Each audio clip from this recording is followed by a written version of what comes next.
Muy buenas, sean bienvenidos a nuestro programa número 40. La verdad, si me flipaba hacer uno, imagínense ustedes 40. Hoy la verdad que traemos un programa muy entretenido y no les adelanto más. Así que les dejo un poquito con la miel en los labios y empezamos otro Enigmas de la Historia.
Esta historia alucinante que les voy a contar comienza un verano del año 1954 en el Aeropuerto Internacional de Tokio.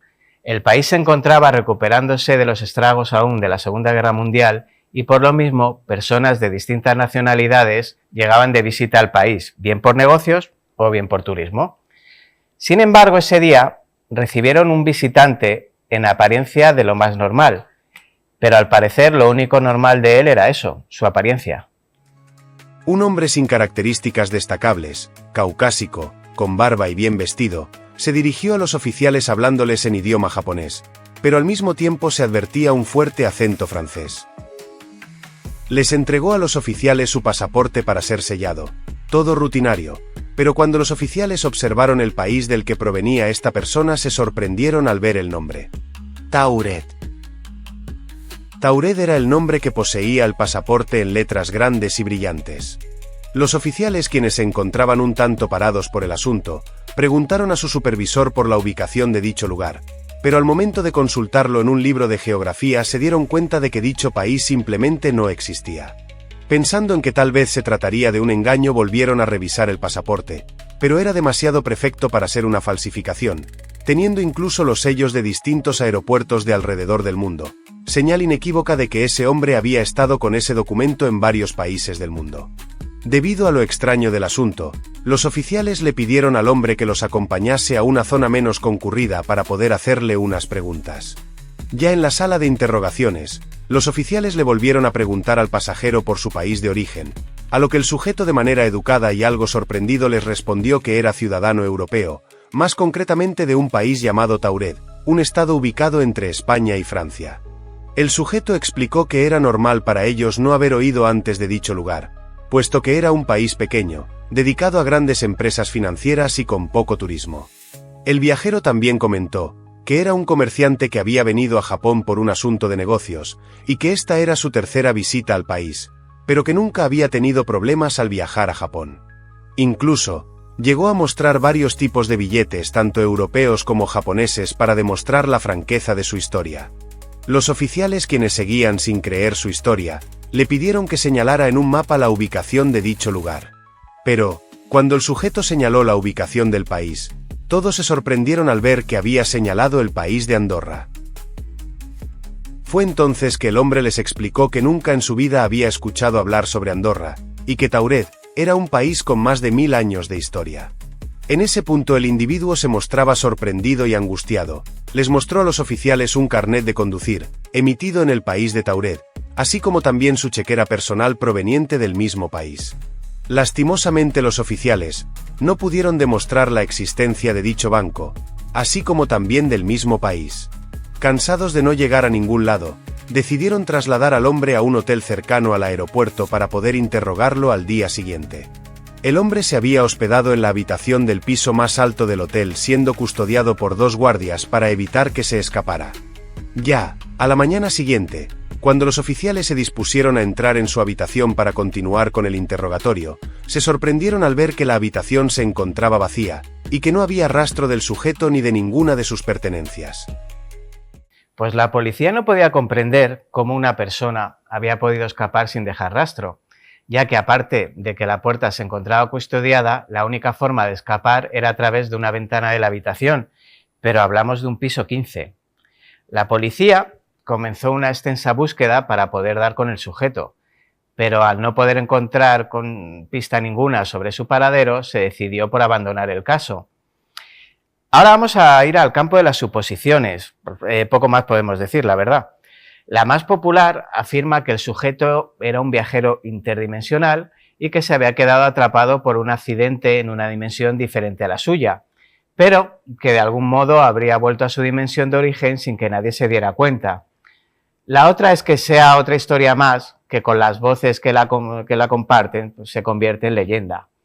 Ahora, es un enigma realmente para mí alucinante. Imaginen que les pasa a ustedes, llegan a un aeropuerto y que les digan que España no existe.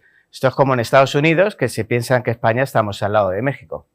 Bueno, esta semana en Enigmas de la Historia nos acompaña Marc Sans. Hola, buenas. Muy buenas, Marc. ¿Qué tal? ¿Cómo estás? Bien, bien. Bien, muy contento de vez que estoy en un plato de televisión, ¿eh? ¿Qué te parece el show?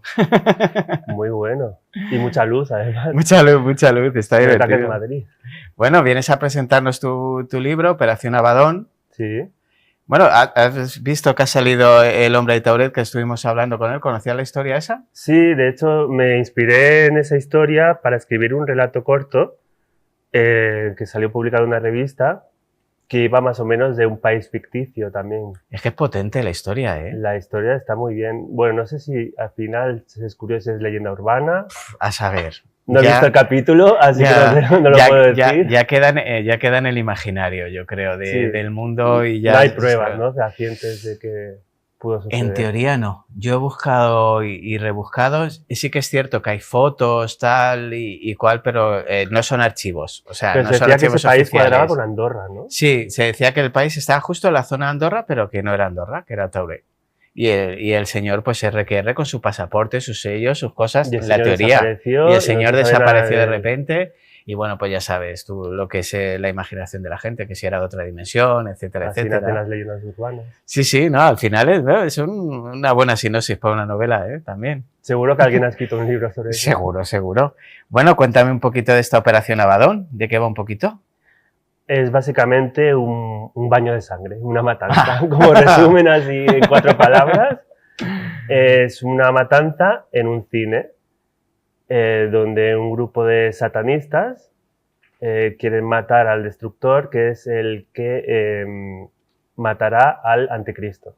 Ostras. Quieren proteger al anticristo matando al destructor. Y ese destructor está localizado en un cine de Barcelona, que cuento con muchos pelos y señales, porque yo trabajé en ese cine, pero como ya no trabajo en ese cine, ya prescrito todo lo que haya contado ahí, que cuento además temas de seguridad, temas de dónde está esta sala, dónde está el botón que se baja para la alarma, no sé, todos los temas de seguridad posibles están ahí, pero bueno, ya prescrito, además ese cine está abandonado. Ah, bueno. Sí que no te van a venir a demandar. No me van a venir a demandar.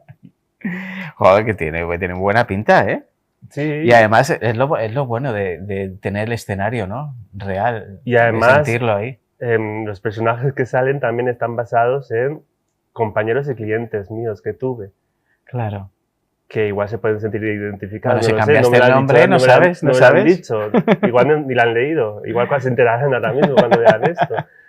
Pero sí está basado en clientes que yo tuve como trabajador ahí, en compañeros, en la personalidad de uno, la personalidad del otro, las anécdotas que yo tuve trabajando en ese cine. ¿Pero le guardabas rencor o simplemente el cine era porque te gustaba el espacio? De hecho, yo creo que fue el mejor trabajo que he tenido, el trabajo más bonito que he tenido. Hombre, tiene que ser bonito trabajar en un cine, ¿no? Eso dice mucha gente y dentro de mi ignorancia, me lo han dicho muchas veces. Qué bonito trabajar en el cine. Pero no es tan bonito como creen. No. Porque no es simplemente vender entradas y vender sueños y ya está. Claro. Tienes que vender entradas, tienes que vender palomitas, tienes que limpiarte, sobre todo tienes que limpiar. ¿Pero ver las pelis o no las ves? Sí, podíamos ver pelis gratis y de hecho ahí tuve una etapa de ver pelis como 2 o 3 cada fin de semana. Wow, eso también es fantástico. Eso me ayudaba mucho para escribir libros, para hacer volar la imaginación. Hombre, ya te digo, al final... ¿puedo preguntar tu edad? Yo estoy en la franja de los millennials. Los millennials. Hombre, entonces el cine para ti ha sido una inspiración grande, ¿no? Es una de mis máximas pasiones, está el cine y la lectura. Y los viajes.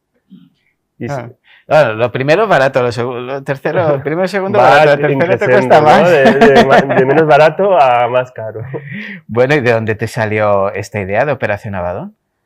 Básicamente nació de un día que me aburría del cine y yo me hacía muchas preguntas. Yo tengo muchos pensamientos intrusivos, pero lo bueno que tengo yo es que mi cerebro los bloquea, porque si no los bloqueara sería un psicópata. No estás hablando de un psicópata. No está mal. Entonces yo en ese momento estaba aburrido un día del cine y me preguntaba, ¿y si el cine se quema de repente?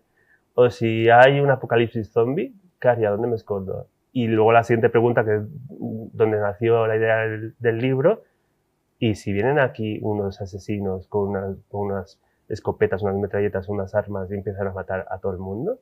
¿Qué pasaría? Y eso lo hilé con una cosa que ya tenía escrito, que es el inicio, que es el prólogo, y dije, pues mira, lo hilo todo, y de ahí nació la idea de... Claro, porque al final libro.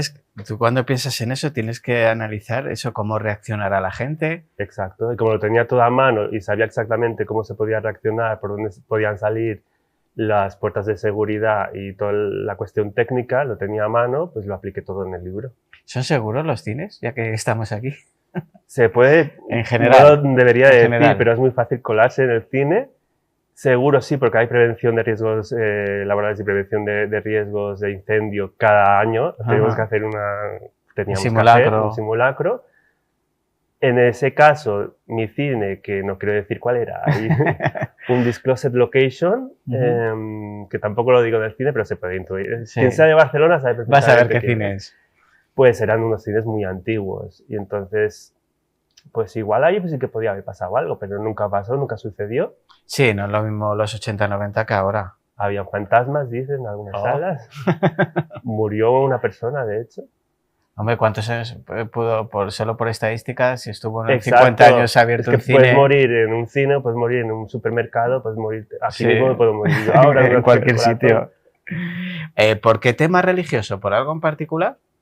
El tema del satanismo, no, me inspiré básicamente en las películas de terror, porque este libro se ha inspirado en el cine y en las películas de terror sobre todo. Entonces, La Profecía, La Semilla del Diablo, El Día de la Bestia, que se grabó aquí en Madrid, La Matanza de Charles Manson. Sí. Entonces, todo eso pues indicaba más un camino hacia el satanismo. Sí. Y de ahí nació la idea del libro. ¿Es tu primer libro? No, ya había escrito otros antes, los había autopublicado la mayoría. Con otra editorial sí que me sacó un libro infantil. La editorial Esqueleto Negro. Cambio. Sí, el cambio, pero básicamente todos tratan, porque a mí me gusta mucho la ciencia ficción. Ajá. Me gusta más escribir sobre la ciencia ficción, terror, ciencia ficción, fantasía, más que la realidad y que sentimientos. La realidad ya está el día a día. Entonces era un libro infantil, pero también tenía componentes de ciencia ficción, porque era un vampiro de 300 años con la apariencia de un niño que ayudaba a otro niño que tenía síndrome de Asperger a buscar una mochila que era muy importante para él. Entonces se unía ahí el tema de la amistad y el tema del vampirismo. De la fantasía. Sí. Y bueno, me has dicho que habías escrito un par de ellos. He escrito como 6 o 7. 6 o 7 ya, no paras, no paras. Correo, sí. No paras. Sí, ya tengo como 2 ahí en movimiento, estoy intentándolos ahí mover por... ¿Estás con 2 a la vez? Juntos a la vez, uno seguramente lo autopublique y otro está ahí mandándose a las editoriales a ver qué contestan, si les gusta, y si no, pues mira, me lo autopublico, yo me lo guiso y yo me lo como. Ya está. ¿Así en estos géneros o...? Sí, sobre todo en todos los libros hablo sobre Barcelona.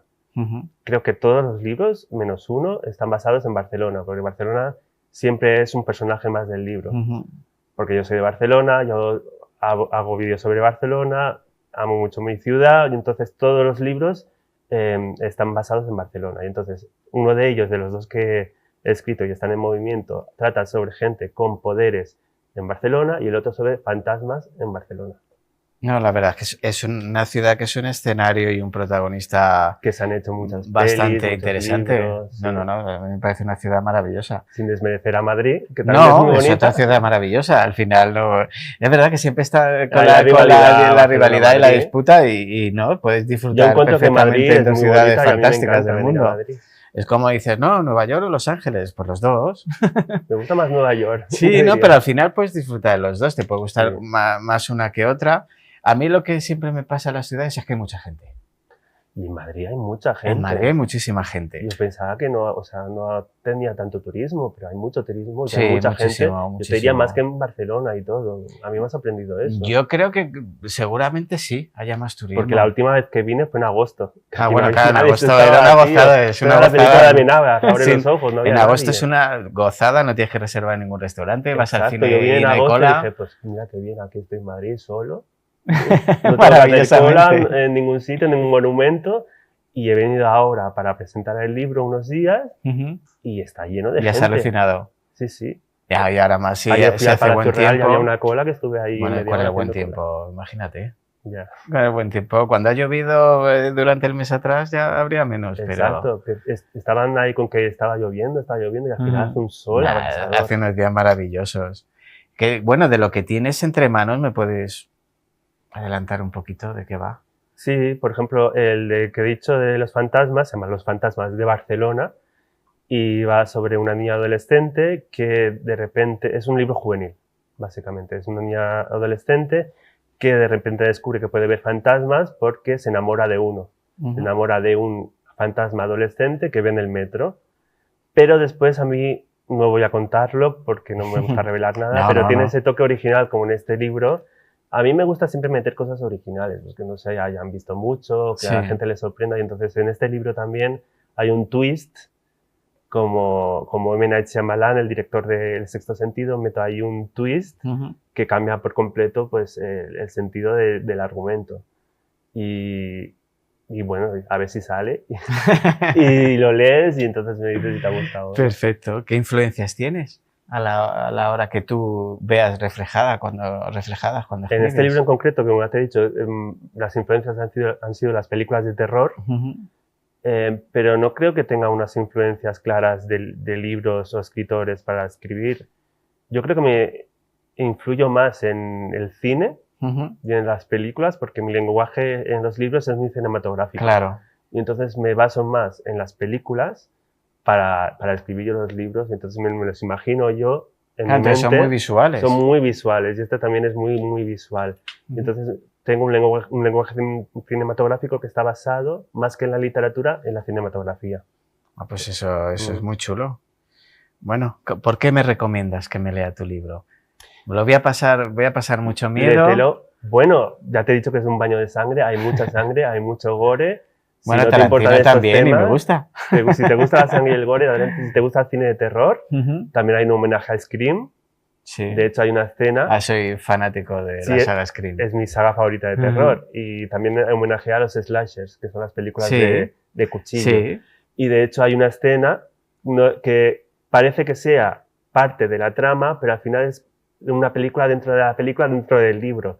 Y es como si fuera una escena de un Scream imaginario. Ahí no lo llamo Scream porque no puedo llamarlo Scream, lo llamo cuchillo con K.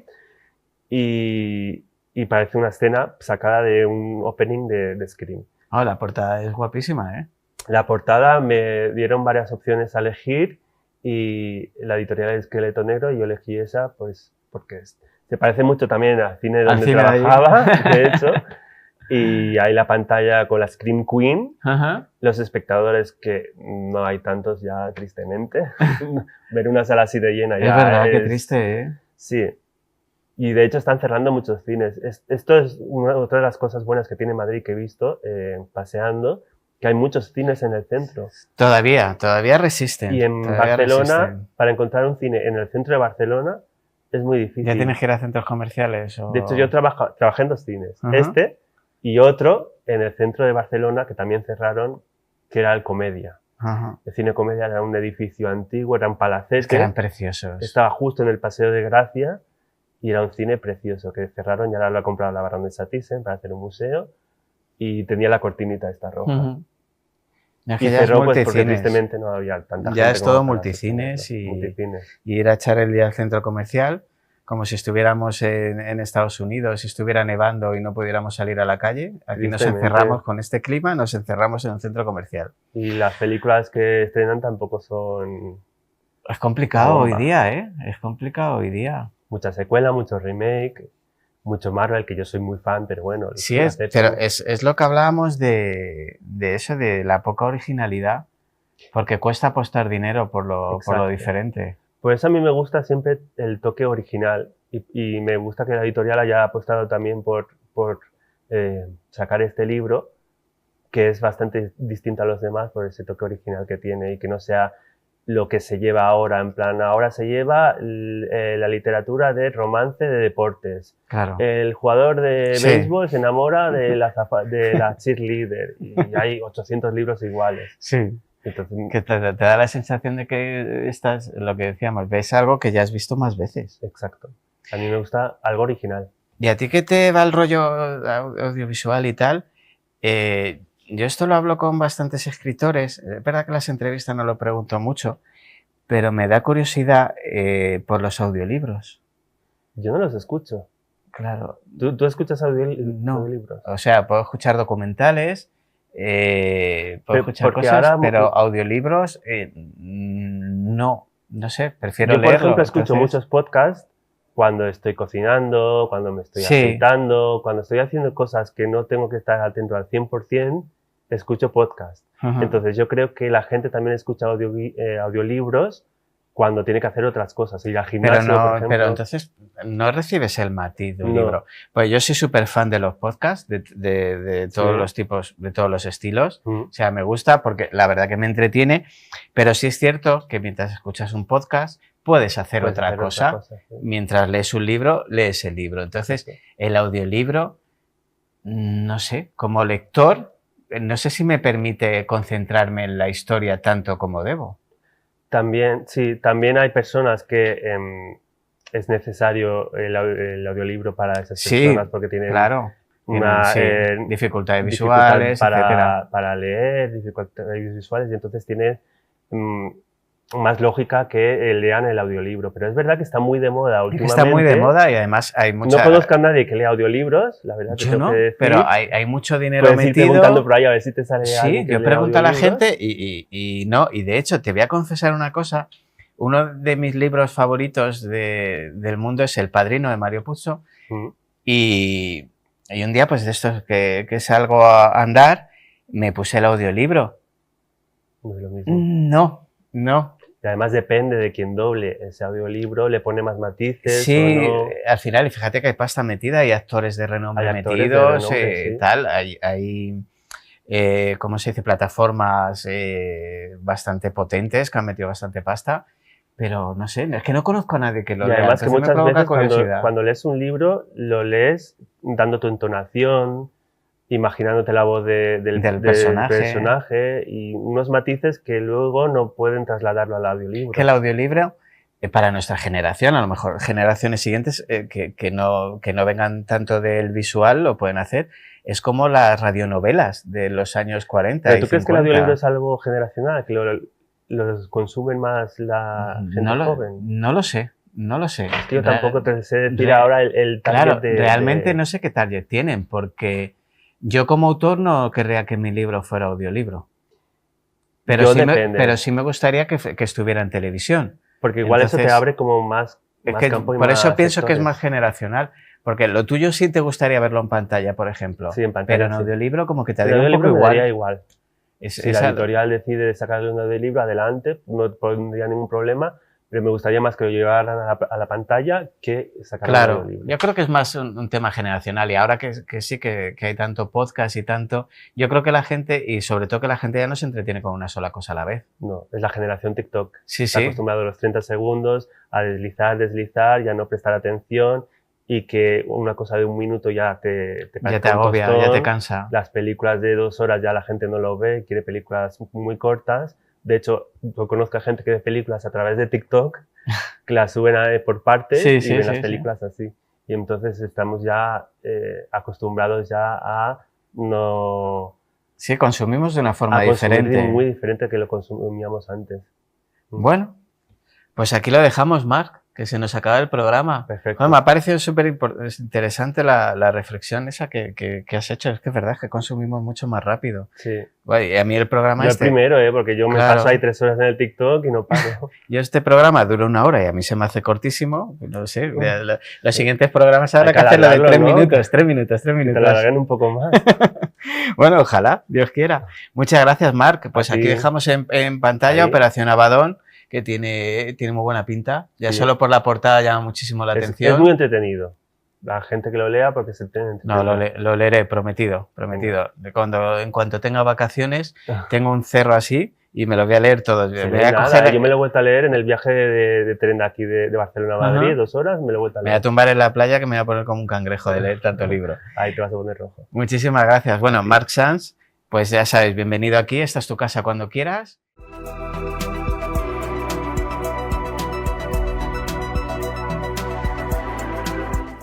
Muy buenas. Bueno, pues este mes de marzo en Enigmas de la Historia vamos a contar con la colaboración de la editorial Esqueleto Negro. Estos 4 libros que veis aquí son de los 4 autores, de los 4 invitados que nos van a visitar. Yo os recomiendo que no os perdáis ninguno porque a cada cual la verdad es que es más interesante. Y que os metáis en la web de la editorial Esqueleto Negro porque tiene un catálogo de libros de suspense y terror que son realmente alucinantes. Así que con todo mi cariño yo os recomiendo estos 4 libros de estos fantásticos autores que vais a conocer este mes y cualquiera de los de la editorial. Ya os digo, meteros en Esqueleto Negro porque no os va a defraudar.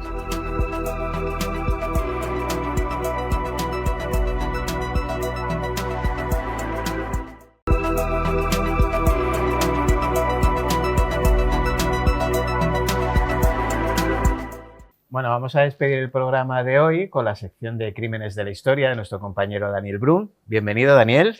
Muy buenas, Roberto. Te he echado de menos. Y yo también os he echado de menos también. ¿Qué tal? ¿Cómo estás? Pues bien, bien. ¿Todo bien? ¿Todo bien? Todo bien, todo bien. Bueno, ¿qué me traes hoy? Hoy me traes un temazo interesante.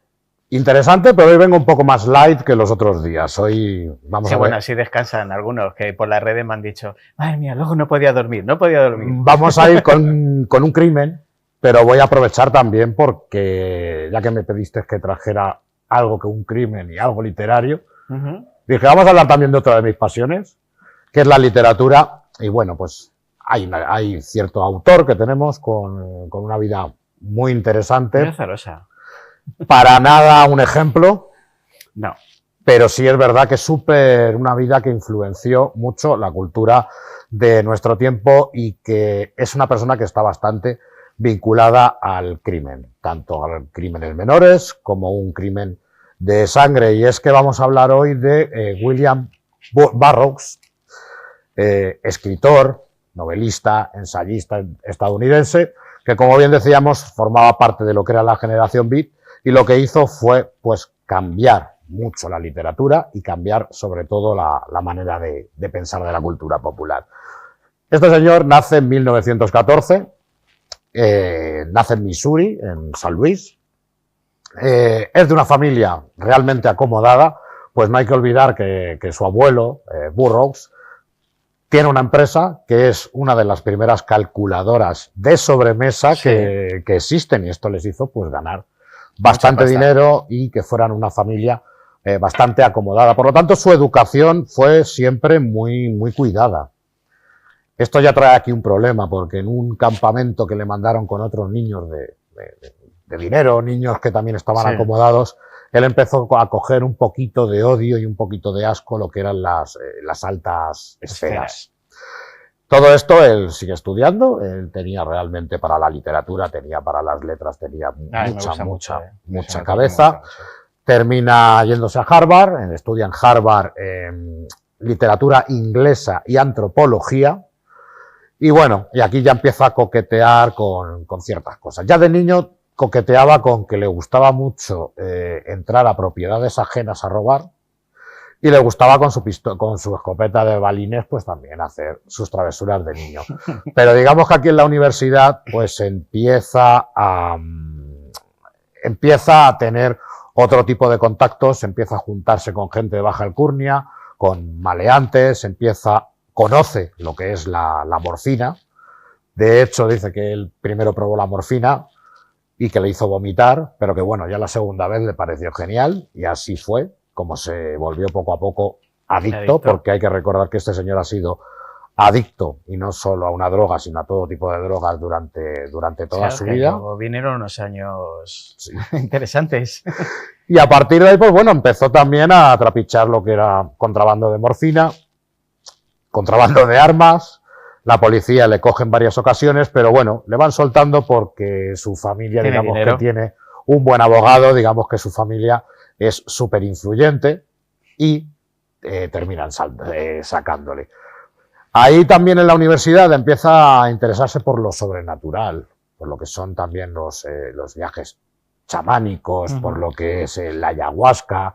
Sí. De hecho, uno de sus primeros libros que escribe creo que es un tratado sobre, no me acuerdo si ahora mismo, si era sobre telepatía o telequinesis, pero el caso es que eso es una de las primeras cosas que escribe William Burroughs. Y a partir de ahí, pues bueno, metiéndose en líos poco a poco, va conociendo a otros grandes, como por ejemplo puede ser Alan Greenberg o como puede ser Kerouac, que son pues, los padres de la generación beat. A mí me flipa Ginsberg, o sea, sí.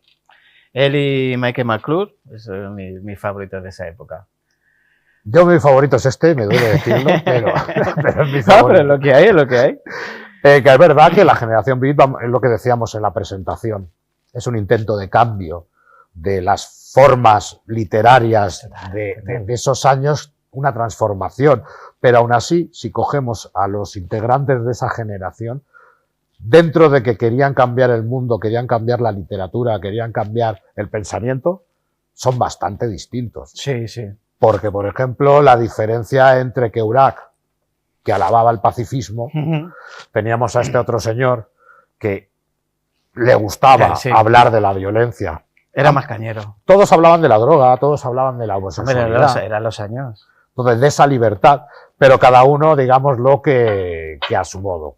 Para mí, perdón, para mí, sinceramente, la generación beat son los padres del rock and roll que vino en los 60. Por supuesto. Totalmente, o sea, de muchas cosas. Jim Morrison, por ejemplo, estaba súper influenciado. Bueno, te digo, yo qué sé, Velvet Underground, yo qué sé, todos los grupos de San Francisco, Los Ángeles, Nueva York. O sea, para mí son los padres. Bob Dylan, y muy influenciado. Y diremos los últimos años. Sí, sí, sí. Los últimos años tenemos a U2, sí, sí. Tenemos a Nirvana, tenemos que incluso esa opereta que hizo con Tom Waits. Sí, sí, sí. E incluso todavía hay todavía hay autores actuales que se sienten de movimiento beat, ¿no? Como Diamanda Galas. Cambió las reglas. Cambió las reglas. Ellos lo que pedían era una libertad a la hora de expresar, que tampoco estaba mal. Sí, no, hombre, jolín. Esto formó un grupito y ahí aquí es donde llegamos con todos esos problemas con las drogas. Sí. ¿Dónde tenemos menos problemas con las drogas? Pues vámonos a México. Sí. Y entonces, pues viajó a México. Ahí hay una figura que es Joan Vollmer, que es alguien bastante interesante porque lo que hacía es acoger a varios de estos escritores, a estar con varios de estos escritores. También aquí, como la sexualidad era muy libre, no se sabe si eran amantes, no eran amantes. Por ejemplo, siempre se ha dicho que Ginsberg con Burroughs eran amantes también. Y al final, bueno, él se encaprichó de Joan y siempre la llamaba su mujer, pese a que no había ningún documento de por medio firmado. Y bueno, esto ya les trajo un problema, porque digamos que ambos eran bastante viciosos. Digamos que aquí ya Burroughs con el alcohol, con las sustancias, ella lo mismo. Digamos que ya tenían bastantes trifulcas, lo que suele traer una pareja, los problemas que suele traer una pareja. Aquí incluso él una de las primeras veces que deja la heroína. Y entonces, pues lo sustituye con el alcohol. Los opiáceos son complicados, ¿eh? Claro, pero luego hablaremos un poco más de qué es dejarlo para él. Sí. Y en una noche del 6 de septiembre de 1951, llega a casa totalmente borracho. Ella le esperaba también completamente borracha. Y decidieron jugar a Guillermo Tell. Sí, un juego muy habitual en cualquier casa. Exactamente. En cualquier momento. Por lo visto ellos jugaban de vez en cuando. Ya se ponía un vaso en la cabeza, él disparaba y reventaba el vaso. La gracia era dar al vaso. Sí, ¿verdad? Digamos que aquí no hubo gracia ninguna porque directamente acertó en la cabeza de Joan. Claro, aquí no había otro culpable, era él. Y entonces esto fue, también le arrestaron, estuvo 14 días en la cárcel hasta que Mortimer Burroughs, el hermano, pues tirando de contactos, le saca. Claro, esto fue también una revolución en la prensa. Que era un pieza. Había quien decía que había sido aposta porque ya tenían cada día más gresca. Decían otros que había sido porque estaba borracho y falló el tiro. Y había gente que, bueno, que decía que iba a ocurrir, que ya lo sabían que iba a ocurrir. De todas maneras hay que decir que él sí sintió esta muerte mucho, porque creo que a partir de este hecho cambió su vida, cambió su manera de... Bueno, su vida no, pero su manera de escribir sí cambió y es donde tenemos al puro Burroughs, que es cuando ya no puedes ir a Estados Unidos porque tienes esos problemas. Claro. Tienes que irte de México. Estuvo viajando por Europa y terminó en lo que era un paraíso para él, que era Tánger. En Tánger no estaba nada mal vista la homosexualidad. De hecho, era como el paraíso sexual en el que incluso hombres de dinero, hombres de negocios, como él te lo cuenta en sus libros, realizaban ciertas orgías hasta con personas menores de edad. Era un paraíso sexual completamente y sobre todo también de las drogas. Con las drogas también era tenían la mano bastante bastante floja. ancha. Pero vamos, que no le pasó nada. No le pasó nada.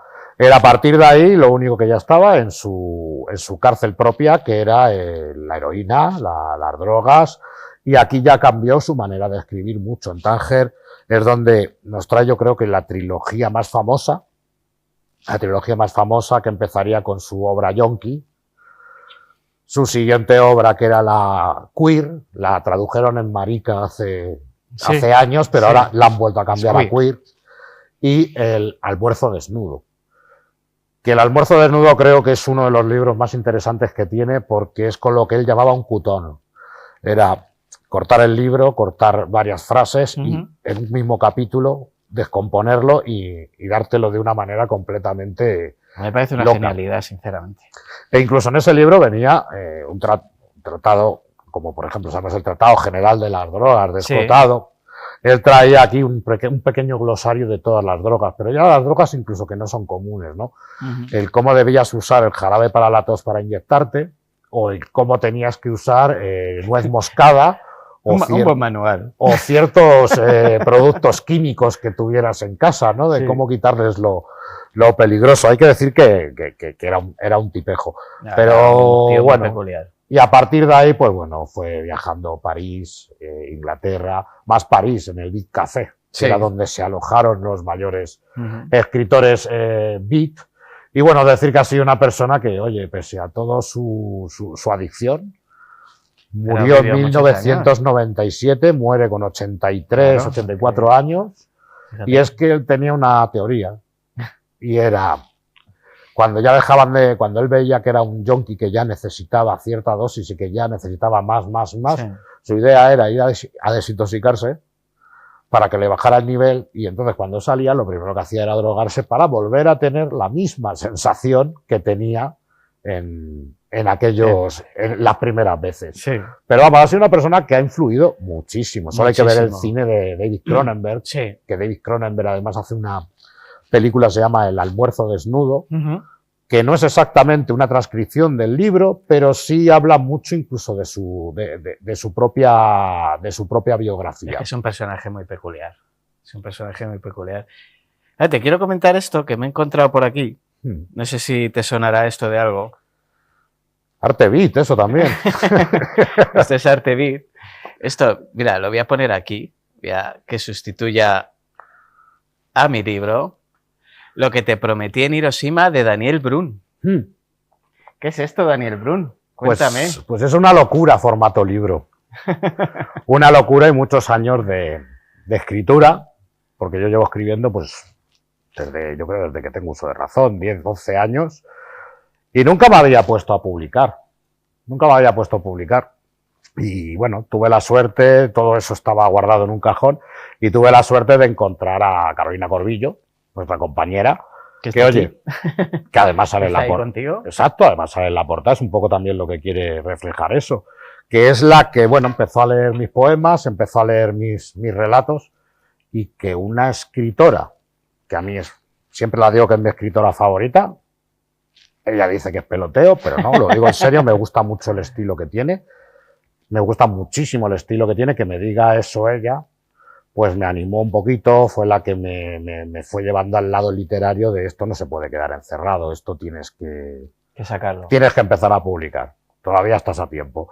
Y por eso la portada, Y por eso la portada y el prólogo. Me ha encantado.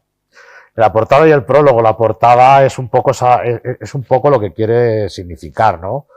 Es pues yo escribiendo y ella un poco casi presionando, ¿no? Presionando y metiéndome caña porque sabía que si por mí no lo haría. Entonces eso también es un poco de agradecimiento. Por eso este libro también va agradecido a ella y por eso ella también está en el prólogo. Es el prólogo suyo, de hecho. Yo te tengo que decir que lo he leído ya. Hombre, lo he leído, pues me llegó a casa. Me interesa la opinión. Me lo mandaste a la editorial y a mí me ha encantado. A mí me ha flipado. Fíjate, cuando veía los invitados, pues solo tengo la ficha de los libros, puedo ojearlo un poquito antes de hablar con ellos, entonces no tengo toda la información. Yo te tengo que decir que me ha encantado. Pues me alegro mucho. Me ha encantado. No te voy a decir que me ha sorprendido porque ya nos conocemos. Entonces, pero como yo creo que tenemos más o menos las mismas influencias a lo largo de la vida, culturales y no culturales, he visto mucho Generación Beat ahí. Sí. He visto... Hay dolor, porque hay mucho dolor. Yo es que la poesía sin dolor no la concibo. También te he de decir. Yo conozco a gente que me dice que en ese libro me expongo mucho. Que directamente yo en la poesía me expongo mucho. Pero hace poco se lo dije yo, mira, al maestro que hizo la portada, a Jesús Colomina, ganador del Premio Planeta de Cómic del 2011, le dije, es que dicen que me expongo. Y él me dijo, es que la poesía sin exponerse no es poesía. Yo acuérdate que hablamos por teléfono y te dije, pero es que hay otra manera. Claro, exactamente. No la hay. Y yo no tengo miedo, creo que cuando escribo suelto todo y no tengo miedo. O sea, porque lo hago para que quede ahí plantado. Y sobre las influencias, pues bueno, hay gente que le molesta el tema influencias, hay gente que no. ¿Por qué? A mí no me molesta para nada. Para nada. Hay gente que te dice una cosa, Bukowski, que es uno de mis escritores favoritos, también está ahí. Y otro que nadie nunca me nombra, quizá por lo desconocido, que es para traerle un día al programa, es Isidoro Duqués, sí. El conde de Lotremont, con sus Cantos de Maldoror, el único libro que dibujó, es el único libro que escribió. Y es un personaje súper misterioso. Tenemos que traer un día, tenemos que traer ese personaje un día. Yo es que además eso es mi libro favorito, los Cantos de Maldoror es mi libro favorito. Yo siempre veo que escribo un poco ahí. Baudelaire, también te diría. Sí. Pero es que hay mejores influencias que esas. Hombre, yo creo que son también lo primero que nos influye a cualquier escritor. Ya todos los que queríamos ser poetas malditos, Las Flores del Mal las hemos leído. Y Leopoldo María Panero también. También Leopoldo María Panero es una poesía que me interesa muchísimo, me interesa que sea salvaje, como lo es el libro no deja de ser salvaje. No, es salvaje. A mí me ha encantado por lo crudo, lo salvaje que es y lo evocador que es. Y lo desordenado. Sí. Porque está pensado así, yo creo que los recuerdos vienen y van. Los flashes. Claro, vienen y van y se entremezclan, ¿no? Entonces a lo mejor ahí tú la primera poesía que lees, no me gusta decir las fechas porque no quise que fuera cronológico, a lo mejor lees una poesía que es del 2024 y a lo mejor saltas a una que es del 2005, pero todas como si las hubieran tirado al aire, como si los átomos hubieran estallado y hubiera ido cada una por su lado. Es una tirada de dados. Sí, y eso quizás es un poco el caos que busco, que yo al fin y al cabo cuando escribo... Digo, me lo voy a releer esta semana, de hecho, porque yo con estos libros me encanta releerlos, subrayarlos, poner, ¿sabes?, los post-it para volver a leer esta frase, para tal, o sea que Pues me a alegra mí me ha mucho. encantado, así que nada, anúncialo tú, que la gente lo compre. ¿Dónde lo compramos? Pues bueno, lo que te prometí en Hiroshima, por Daniel Brun, lo edita la editorial Loto Azul. Lo edita la editorial Loto Azul. Lo tenéis en bastantes librerías, en bastantes puntos de venta, Amazon, AFNAC, Los clásicos. pero los clásicos, pero también está, ha hecho, la verdad es que Loto Azul ha hecho un gran trabajo de distribución. Se le ocurre la porque posibilidad. ha llegado hasta en una librería de Perú está. No me preguntes qué hago en Perú, pero Pero ahí andas. yo no voy, pero mi libro ya ha viajado. Yo no puedo ir, pero mi libro sí. Y me encanta, no sé, sí lo están moviendo bastante bien. Y bueno, si lo quieren dedicado también, contactar conmigo por mi correo personal Yo lo quiero dedicado, o por redes y nada, y pedirlo y que se atrevan con la zona cero. No sé cómo andamos de tiempo. ¿Cómo andamos de tiempo? Vale. El otro día que estuvimos hablando por teléfono, es que me hizo gracia la anécdota que me comentaste cuando fuiste a lo del cómic. ¿Te acuerdas? Es que no quiero dar muchos datos, por dar los datos solo que tú quieras dar. Que te reconocieron. ¿Te acuerdas que me decías que había un señor que te estaba mirando cuando fuiste a lo de Pedro? Sí, tal? sí. Me gustaría que contaras esa anécdota porque me parece muy graciosa, de que al final nosotros pensamos que nos ven 4. Sí. Y cuéntala. Es para contarla, pues hay que decir que estuvimos en Montiel, Carolina, fui a acompañar a Carolina a Montiel por un tema de uno de sus trabajos y estuvimos pues con un heredero de Pedro I, el cruel, ¿no? De los Castilla, que sería bueno que lo trajeras al programa porque tiene mucha historia. Descendiente de Pedro el Cruel. Claro, y el cómo están formados los Castilla. Sí. Y yo le veía que me miraba mucho. Digo, pues será que no le he caído bien. ¿Será que no le he caído bien? Y claro, yo iba de acompañante y ya hubo un momento que se quedó el tío como atrasado conmigo y me dice, oye, perdona, ¿yo a ti de qué te puedo conocer? Y digo, no lo sé. Digo, hombre, yo llevo saliendo en el tema de los cómics, pero si no te van los cómics... No, los cómics no, otra cosa. Yo te he visto en la tele. Digo, la tele. Digo, pues como no sea en Enigmas de la Historia, en Crímenes de la Historia, y me dice, eso, claro, llamo rápidamente a la mujer y le dijo, mira, que al final sí es. Entonces digo, mira, nos han reconocido. Nos han pillado. Y hace poco Antonio también dijo que Antonio que le habían reconocido también en Valencia. Sí. Es súper curioso. Bueno, y además que nos vea un descendiente de Pedro I el Cruel, a mí me parece fantástico. Pero te lo juro que aprendí yo ese día un montón. Hay una historia, Es una historia guapísima. Bueno, pues nada, pues ya nos vamos. No te digo más, Daniel. Nos vemos muy prontito, nos vemos el mes que viene. Perfecto. Ya el mes que viene damos un poquito de caña. Hombre, el mes que viene voy a traer... El mes que viene nos ponemos cañeros. Me dijiste de traer algo literario y pensé en traer... Claro, porque te tenía la encerrona. Claro, pero entonces pensé traerte... Ahora entiendo por qué me dijiste que el poeta caníbal no. Claro. Ahora entiendo por qué me dijiste que el poeta caníbal no. Entonces, bueno, he hecho bien en traer algo un poco más flojito. Pero venga, el próximo programa... Damos caña. Mucha caña vamos a dar. Pues nada, muchas gracias, Daniel. Muchas gracias y a ustedes, nada, que pasen muy buena semana y nos vemos en 7 días, muy prontito, con más Enigmas de la Historia. Muchas gracias.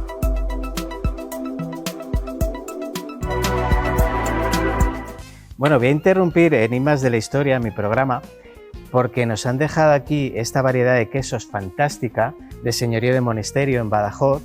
Son quesos de autor, quesos artesanos, son todos de cabra y tienen una variedad fantástica. Este, por ejemplo, es con pimentón dulce, hay uno con jamón ibérico, lo tenéis también con vino dulce, una maravilla, todos quesos pasteurizados, ¿vale? Ahora que hay mucho problema con los quesos artesanos y no son pasteurizados, este es pasteurizado.